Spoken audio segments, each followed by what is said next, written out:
You raise your right hand. You solemnly swear or affirm the testimony you're about to give will be the truth, the whole truth, and nothing but the truth. I do. You may proceed. Dr. King, where do you reside? Chicago, Illinois, the suburb of Wheaton. Okay, and what is the doctor association with? Doctor in marketing from Harvard University in 1964. Okay. Dr. King, could you briefly give the court your educational background? I received my bachelor's and master's degrees in the 1950s in marketing from the University of Texas in Austin. I then worked with corporate America for a number of years, decided to return to academic life, went to Harvard and got my doctorate, and then left there and went to Purdue University and was on the faculty in the Krannert Graduate School of Management for 17 years. In the course of that, I attended a number of universities on sabbatical leave and research, etc., returned and ultimately moved to the University of Illinois at Chicago, where I now reside since 1980. Okay. And at the University of Illinois at Chicago, your position is that of what? Professor of Marketing. Okay. And in that capacity, do you teach both in the undergraduate and graduate school? I do. And could you, Dr. King, have you published in the field of marketing or business? Yes, I have. In the course of my career development, I am currently an activist in the field of market positioning and strategic planning, which has led me into the field of network marketing. Okay. Have you, during the course of your career, advised Fortune 500 companies? Yes, I have. And could you give us some examples? I maintain an active consulting practice since 1964 in the general area of marketing management, and more recently have moved into the areas of strategic planning and market positioning. And I've essentially consulted for 30 years with companies ranging from General Motors to General Electric to Westinghouse to all of the major corporations that have a marketing interest. And more recently, I have moved into the general arena of small to medium-sized businesses on the grounds that that's where the major growth is now at work, given the downsizing in corporate America. Would you call a company such as TravelMax a small to medium-sized business? Exactly. In comparison to a General Motors? Yes. Have you been involved in mergers, acquisitions over the years? Yes, I consult with a large number of venture capital companies, have been working with them for about 20 years, and my role there is to evaluate new ventures. Take new ventures from startup through phase 1, phase 2, phase 3 financing, and assess their growth potential. And so in that framework, I applied that same model, the approach we use in evaluating TravelMax. So in looking at companies, would you say that you've developed expertise in analyzing the viability and seriousness of a business? Yes. Have you acted in the past as an expert witness in the area of marketing? I have. In the area of network marketing? Yes.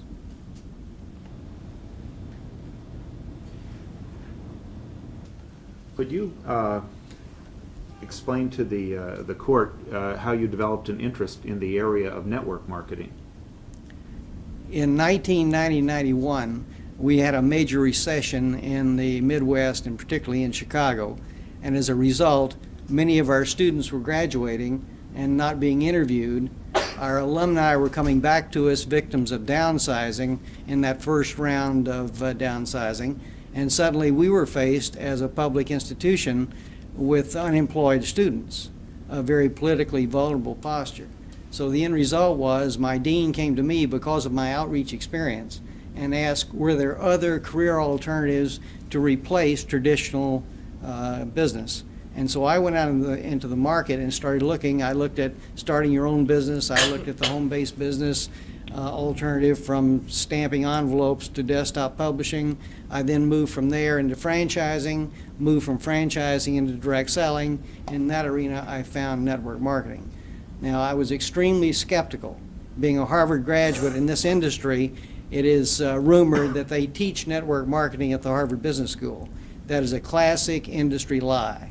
They do not. The end result was that I came out of that Harvard environment with no background in network marketing whatsoever. So when I ran across network marketing, I was immediately cynical and skeptical. And my students who were working with me on this search process challenged me and said, "Why are you so negative on network marketing?" And my response was, "I'm not negative on network marketing, I just don't know anything about it." Whereupon one of my students said, "Let's go to the library and learn." I then turned back to him and said, "I know enough to know, I don't want to know any more." And he said, "Based on what?" Well, I had known a number of network marketing companies in the South during my youth. They sold shoe polish and soaps, etc. Good companies, but not companies that I felt our graduates should be working through after 4 or 5 years and thousands of dollars of education. So I had a negative attitude. The student challenged me, and he said, "Professor, if I gave you that answer based on no more information than you have, you'd give me an F." And that was confrontation. Now, the student got my attention because I thought I had a mastery on information. The end result was that we went back to the drawing boards. 6 months later, we had done due diligence. I had looked at the major companies. I became an evangelist. We started teaching network marketing at the University of Illinois in 1991 in our curriculum. And subsequently, we started running the first seminar for our network marketing practitioners in the world. And that seminar has now been run 6 times since 1994. We've graduated 600 participants. We're now taking that seminar to Asia in the spring. And we've established a new bench line for professionalism in the industry. And that seminar at University of Illinois has some accreditation. Yes, through it's a the University of Illinois. certification seminar sponsored by the university. Over the last several years, since your interest in network marketing, have you conducted interviews with individuals involved in this type of industry? We have interviewed over 5,000 people over that 5-year period. And the issue has been to develop an information base and a thorough understanding, because we have to justify the university's involvement in this program on an ongoing basis, because the country is uninformed and skeptical. Why is a major institution like the University of Illinois at Chicago supporting this scam operation? Well, that's a naive posture, and our responsibility to the market is to prove that in a documented way, not evangelistically, that's irrelevant, but to document it academically and intellectually that this is a legitimate business venture, and I stay on the market routinely to make that point. And when we sell a seminar seat in our seminars, we typically will be talking to 5, 10, 15 people for every one of the attendees we admit. And have you studied many of the companies in the network marketing industry? I try to stay abreast of all of them, but all of the majors we've looked at in some depth.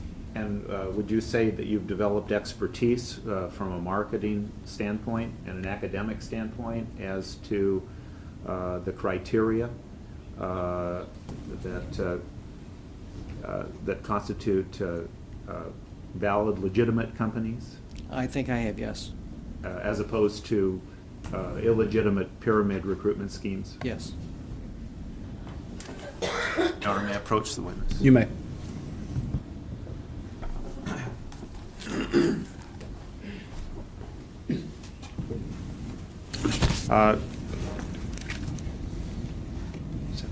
Two sections to it, Your Honor.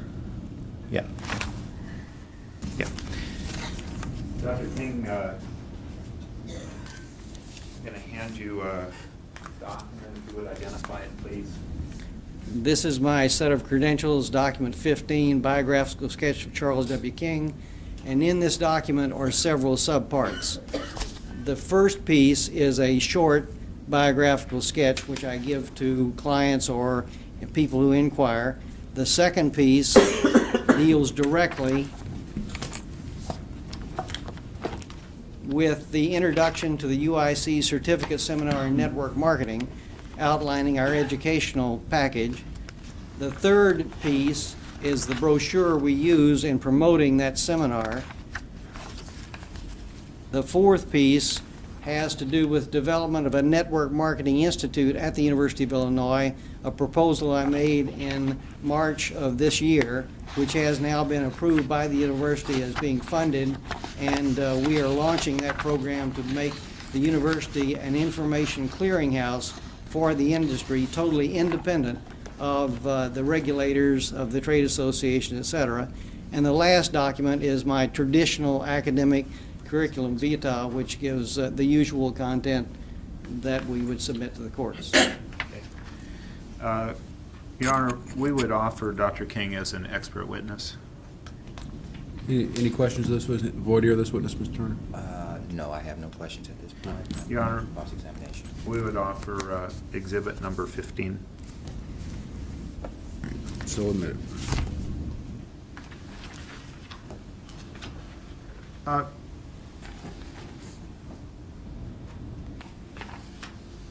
Dr. King, could you give a brief overview of the extent of what we've been referring to as the network marketing or direct selling industry in the United States or abroad? At the outset, we have to define terms, and people who aren't close to the industry are frequently confused. Point one, direct selling is a process by which we have one-on-one sales, persuasion, and communication. Direct selling is the broad umbrella under which all one-on-one sales interaction is housed. Now, within direct selling, and direct selling is roughly an $18 to $19 billion industry. Within the direct selling umbrella, there is a subcategory that we call network marketing. Now, network marketing, as we're describing it here, the Amways, the New Skin Internationals, the Shackleys, the TravelMax organization, that is a different kind of one-on-one networking because we use word-of-mouth communication in a very interpersonal way, not through the normal insurance sales or encyclopedia door-to-door sales, but really through personal sharing. And that's characterized also by the notion of a multi-level sales organization. That's where the word MLM came, a multi-level marketing structure. Dr. King, excuse me for a moment. Earlier, Mr. Turner seemed to make a point regarding a statement I think he was referencing in a video that talked about network marketing as being telling, not selling. Would that have some significance to you? The industry is frequently called sharing selling in contrast to hardball selling. Sharing marketing, marketing to friends, communicating. That's a common theme in the industry because we emphasize, given the one-on-one interpersonal relationship, that we are not in the hardball selling business. We're in the business of sharing ideas and information. People accept or reject, but we don't hardball sell. Are most network marketers doing this part-time? Yes. About what percentage do this part-time? The number is changing as we speak because of increasing numbers of professionals moving into the industry. But the Direct Selling Association will say as much as 75%, maybe more. I would say that number is decreasing. But the point is, it has historically been a part-time business. Okay. Your Honor may approach the witness. May.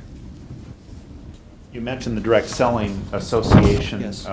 What is that organization? The Direct Selling Association is the professional trade group that represents the direct selling industry, and this is a fact sheet that they produce.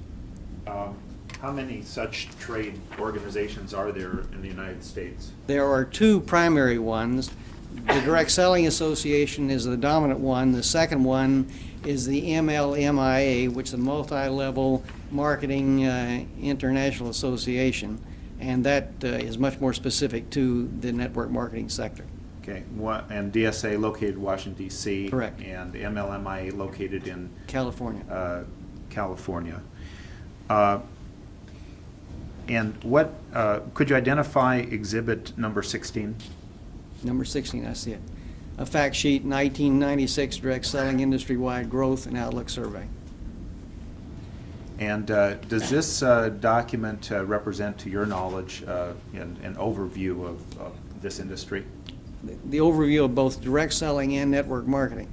Again, I reemphasize that of that 17.9 billion listed here, a smaller percentage of that is in fact network marketing. Okay. The DSA would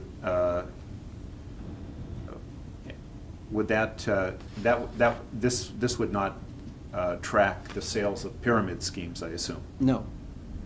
Well, it depends. If they can get into the Direct Selling Association as a pyramid, they would be included potentially. But the purpose of the Direct Selling Association is to establish a code of ethics that would suggest that they would not be allowed admitted. So in answer to Mr. Turner's question, potentially it would not include pyramid companies. Although you're aware, as late as 1975, the Federal Trade Commission was labeling the Amway Corporation as a pyramid. Correct. And they were subsequently found to be a legitimate direct selling company based Organization. on a variety of criteria that we'll be asking you about. Your Honor, we'd offer exhibit number 16. Any objection? I have no objections to this one, Your Honor. So admitted. Dr. King, could you briefly explain how the typical multi-level marketing or network marketing, can we use those somewhat synonymously, company, how does the opportunity and the sales and marketing work?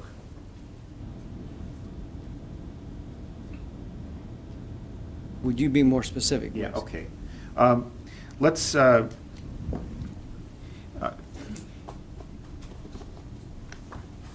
in the typical multi-level marketing company, an individual would join the company, and what would be required of that individual when they joined the company? Typically, the individual would join and would pay a minimal registration fee. In the TravelMax context, we're talking about $25. That is typically considered a non-profit price, a break-even, which covers administrative costs for registration, getting minimal materials to the registrant. So typical, if I were to join Amway, Mary Kay, Shackley, or TravelMax, I would be required to buy some sort of a sales kit, something that would look like this. Yes, That might be in the $25 range. that's correct. Okay. The idea being that it would not be a profit-making aspect of the company. Yes, Companies do not pay commissions on the sale of a sales kit, is that correct? that's correct. And nor does TravelMax, is that correct? Correct. And when I joined the company, of course, can we talk about the different types of marketing plans? For instance, Amway and Shackley have been often referred to as a stair-step breakaway plan. Yes. What would we mean by that? In terms of the stair-step breakaway program, what you do is invest and build your organization, and as you build that organization, you increase your commission rate based on the levels of the organization that you've built. That's typically characterized by a lot of hard work on the front end to build an organization, and then over time that organization begins to take shape and it grows, and your sales volume moving through the organization does in fact increase. The breakaway concept says that as your downline builds its capability and reaches certain volumes, they spin off and become independent businesses in and of themselves. You still get a commission on them, but they are now running as independent operations because you have effectively trained them to perform. And would it be fair to say that you move up through the program, in each of these programs, you move through the program, you move up the ladder, or you might be getting an increased discount on your purchases or a higher commission on your downline based upon your own personal volume and the group volume of your downline? Yes. So is it true that there would be an incentive in every direct selling company, whether it be Amway, Shackley, Mary Kay, Avon, Tupperware, or TravelMax, to achieve a higher sales volume, both personally and group? Yes. And do you find anything wrong with that? Absolutely not. I think we have to put network marketing in perspective. The reality is that network marketing has three dimensions in the product movement. Number one, there's the personal use of the product by each of us as consumers. Number two, there's in the retail/wholesale proposition of moving the product, and I think we have a wholesale product represented here. Then thirdly, if you're going to build a significant income, you're really going to have to build a sales organization under you. And then if you build a large organization, you're going to have several sales organizations. So the issue is that network marketing offers three different options for income. Personal consumption at a reduced rate, that's the first, because you're getting the discount. Number two, the opportunity to wholesale a retail product to your friends, family, to anyone, and get a wholesale retail spread. Number three, to ultimately build a sales organization. Now, everyone in this industry does not build a sales organization. Many people merely buy the product for their own personal consumption. In the vitamin sector, in the Amway catalog buy, these people frequently just buy for their own consumption. They never intend to do anything more, but they get the product at a 30-40% discount, so they're happy wholesale buyers. Or we buy to sell it at retail, or we get aggressive. A small percentage of the population gets aggressive and builds an organization. In the Kentucky Pyramid Statute, there's a specific exemption under the term compensation for purchases for actual use or consumption by distributors. Yes. Does that surprise you, that sort of acknowledgement would be made in the Kentucky statute? No.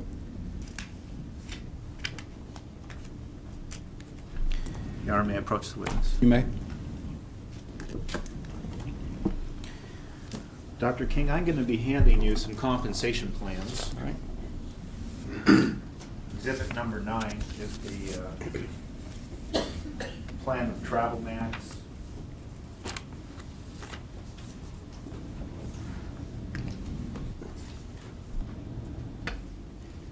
Exhibit number 17, plan of Mary Kay Cosmetics. Yes.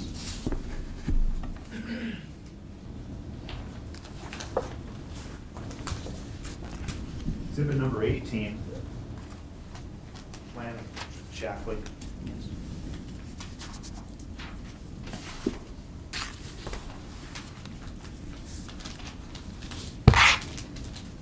Exhibit number 19 is plan of Amway.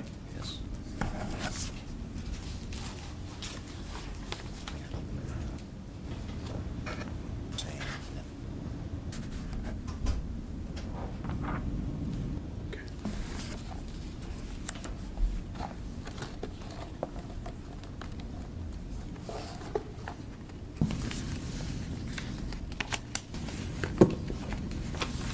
I think Dr. King, with exhibit number 19, this should go with it, which is directly from the Amway manual, the Amway 70% rule. Yes.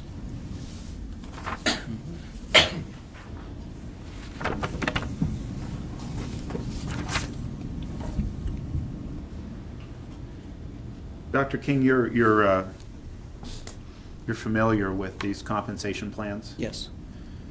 None of them are identical, is that correct?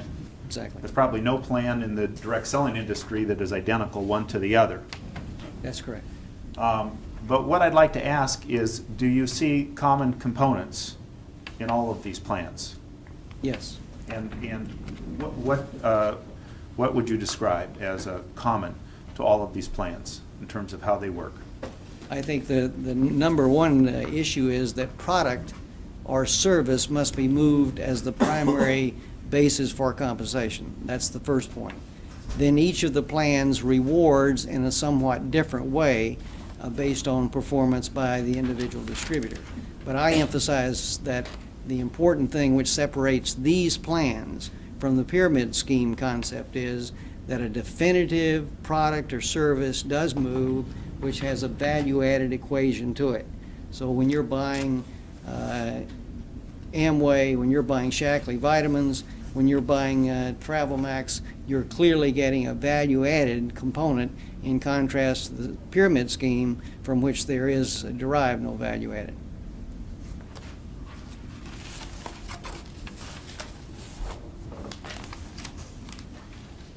Your Honor, we would offer Exhibit 9, Exhibit 17, 18, and 19. Any objection? Your Honor, I don't read quite fast That fast? enough to get through. I'll conditionally admit them if you see 18 and something. 19, I really would like to review them, but I'm not sure that I'll have any objections. Well, I'll conditionally admit them, and if you review them and have an objection at a later time, then we'll take that up. Thank you, Your Honor. And